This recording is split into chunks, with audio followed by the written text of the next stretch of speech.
Hi, I'm Tim, half British, half Filipino. Born and raised in the UK for 17 years, now living in Cebu, Philippines. Hi, I'm Jackie, Filipino-American, born and raised in the United States for 21 years, now living in Cebu, Philippines.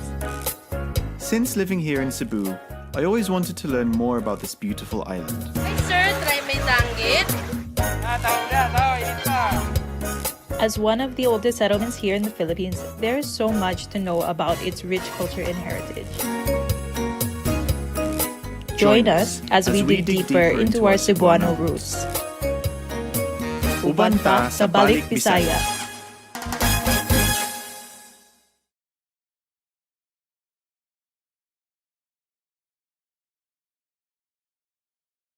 Mayong adlaw mga kabisaya. Welcome to my vlog, Balik Bisaya. I'm Tim, I'll be your host for this vlog. I'm half Filipino and half British, so we moved here when I was 17 years old. In my 10 years that I've been here, I think that there's still plenty for me to learn about Cebu and about being a Cebuano.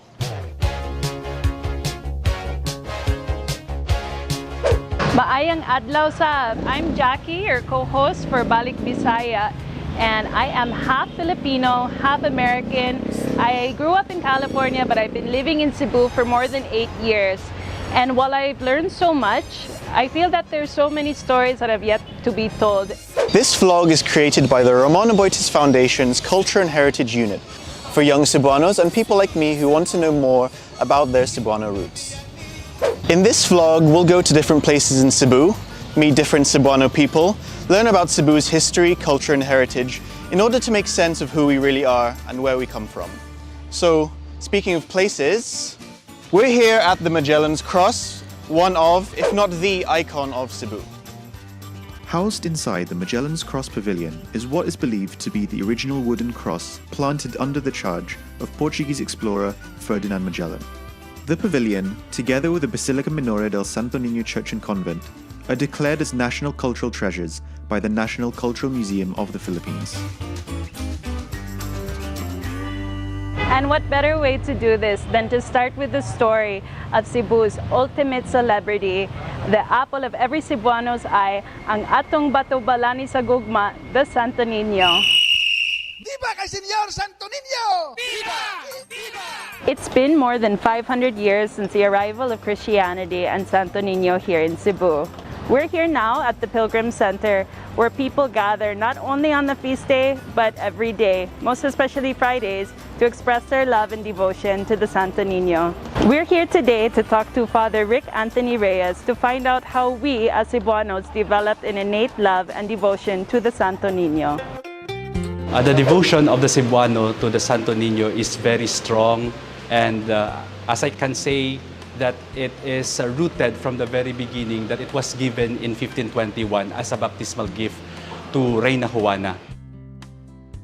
Now, you might not know who Reina Juana is, pero ay kabalaka, kay here in Balik Bisaya, we're gonna get all the Cebuano history and culture that we've been missing out on.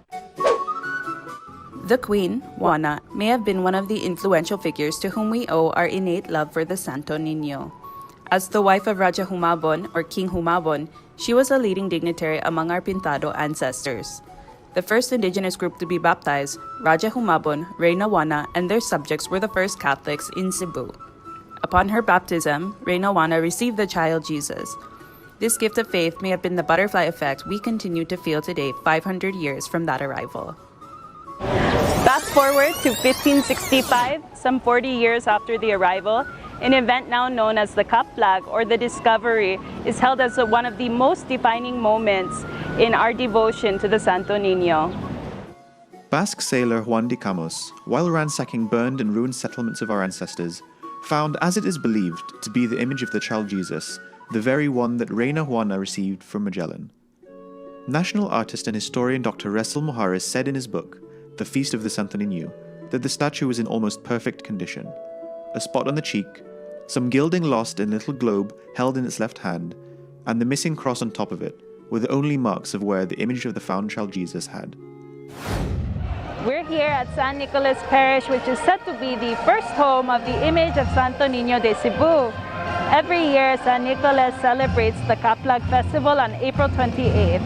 It starts with a Mass at Magellan's Cross and is then followed by a fluvial procession from Ludo Wharf to Pasil Fishport and ends with a reenactment of the arrival of Miguel Lopez de Legazpi and the finding of Santo Niño. Under the keeping of the Augustinian friars who propagate this faith in the child Jesus, the image of the Santo Niño discovered in the Kaplag is what we see today in the very halls of the Basilica Minore del Santo Niño. The Augustinians on our part is the continuation of the propagation of the faith and devotion through proper appreciation of the devotion. In these 500 years of the celebration of the coming of the image into our country, we are in one way letting the people understand that the Santo Niño is an expression of the Father's presence from the very beginning until this point of time that we have grown in our faith, in the gift of faith that is given to us. That is why we are gifted to give. At this point of time, we have received the rich tradition of being devotees of Santo Niño. Now it's time to give back the gift of faith to others. Our ancestors, in their struggle for survival and possession of the land, identity, and independence, created a place for the Christian image of the child Jesus within their faith. Later, it was found that they prayed to the Santo Niño for rain. Placed over a decorated altar, our ancestors sung praises to the Santo Niño on bended knees. They brought him to the sea, washed him with oils, and immersed him in water. It was said that they would tell the child that he would not be taken out until it rained. Because it would, our ancestors continued this practice. So, as much as the Spaniards had their own interpretations and practices of their faith, so did our ancestors. Today, expressions of devotion are shown through music and dance. There is the rich and colourful Sinulog Grand Parade, where contenders from all over Cebu and from other regions of the country, even outside of the country, compete to offer the best Sinulog dance. Scored based on their costume, prop design, music, and chants, the participating groups practice months before the celebration, and this is all in honor and for the love of the beloved child Jesus, Santo Niño. Symbolic float parades can also be seen during the Grand Parade, and in the evening, several street and house parties occur all around town. Relatives and guests from abroad and other parts of the Philippines come home to Cebu to celebrate.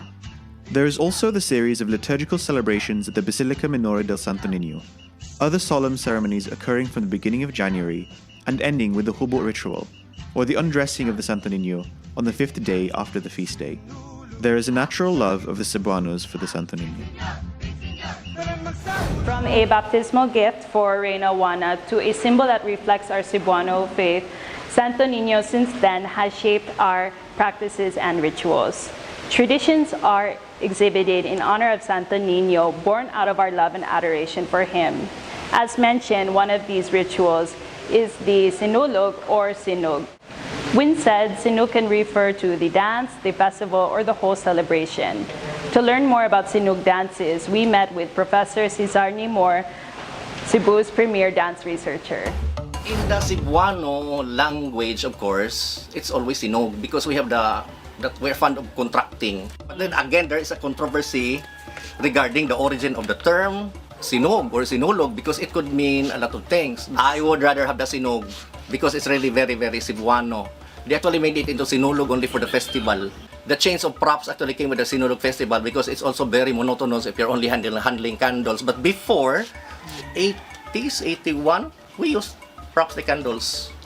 And later on, we had panyo, and then flowers, rosaries, and prayer books. But originally, it was actually candle. Like for example, at the start, you see, pasinog nang, then the vendor holds the candle unlighted and then does like this with prayers. And then after which, the candles are given to you and you bring it to the altar.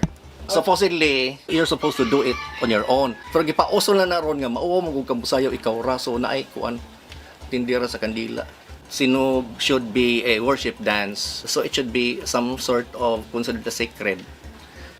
So there are three versions of the Sinug: the votive, combat, and contemporary Sinug. Votive sinog is performed in fulfillment of a vow or in gratitude to the Santo Niño. It's also commonly known as the Tindera dance, which is performed by candle vendors here in the Basilica Minore del Santo Niño. Combat sinog involves mock combat in reference to the ritual dances that our warrior ancestors performed during the tribal wars. The Battle of Mactan is the most common reference for those who incorporate combat sinog in their choreography. The third, the contemporary sinog, is what we see today as a highly choreographed theatrical dance which began in the 1980s. A Sinog heritage icon of Cebu is Nang Titang Diola, dubbed the keeper of the Sinulog beat.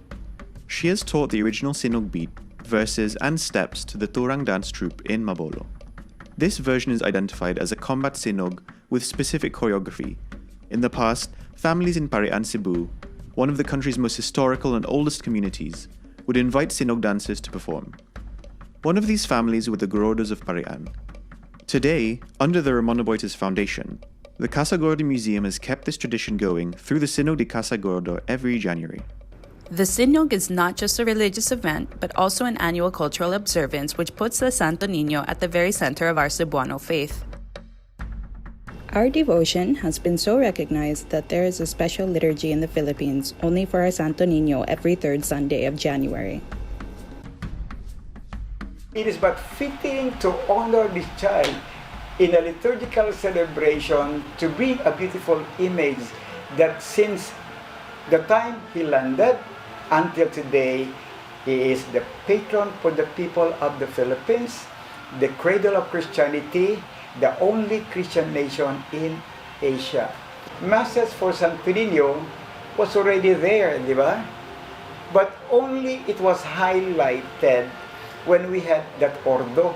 So the order of the Mass, where you can see the fiesta. So the ordo officially made the celebration of the fiesta of Santo Niño official, and by the approval of the Bishop Conference of the Philippines, and then officially on the 1980s, when the Sinulog started, then we see in the ordo that the Santo Niño is celebrated as an obligatory celebration for the province, for all the Philippines, and most especially for the province of Cebu. The devotion to the image of the child Jesus can be found across the world, from Mexico to Bolivia to Spain, Italy, and Germany. However, there are only 4 canonically crowned images of the child Jesus, the earliest of which is the Santo Bambino de Araceli from Rome, Italy, crowned in the year 1897 by Pope Leo XIII. Then there's the Holy Infant of Prague, Czech Republic, and the Bambino Gesù de Arenzano of Genoa, Italy, which were both crowned in the year 1924 by Pope Pius XI. Since then, the last to be canonically crowned is our very own Santo Niño de Cebu in the year 1965 by Pope St. Paul VI. In the Philippines, the Santo Niño devotion is not only concentrated in Cebu. Homes, businesses, transportation, and many other parishes named after the child Jesus are devoted to his patronage. Second to the Santo Niño de Cebu is the Santo Niño de Tondo of the country's capital, Manila. With ivory head, hands, and feet, the Santo Niño de Tondo is believed to be the reigning heir of the ancient kingdom of Lacandula, and distinct to the image is its wavy coiffure. The third oldest is the Santo Niño de Arevalo of Iloilo, established in the year 1581. Unique to the Santo Niño de Arevalo is its blonde hair, blue eyes, and brown skin.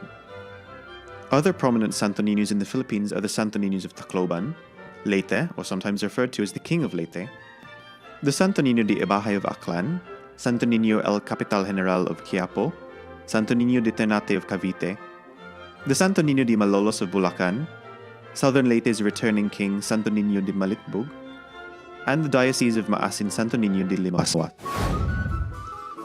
Since its propagation, the Santo Niño has generationally and traditionally pervaded the different aspects of its devotees' lives.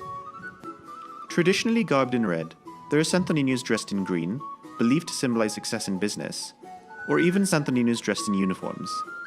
They are to signify and petition for accomplishments, safety, and overall blessedness of the devotee in the specific career paths.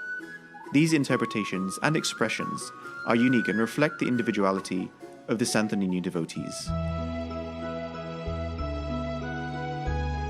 In the outpouring of their faith for the Magnet of Love, or Batobalani sa Gugma, as the child Jesus of Cebu is known, people's culture and religion intersperse to create a vivid and colorful Catholic life. In the words of Father Reyes, for the Cebuanos, Santo Niño de Cebu is the anchor of their spirituality.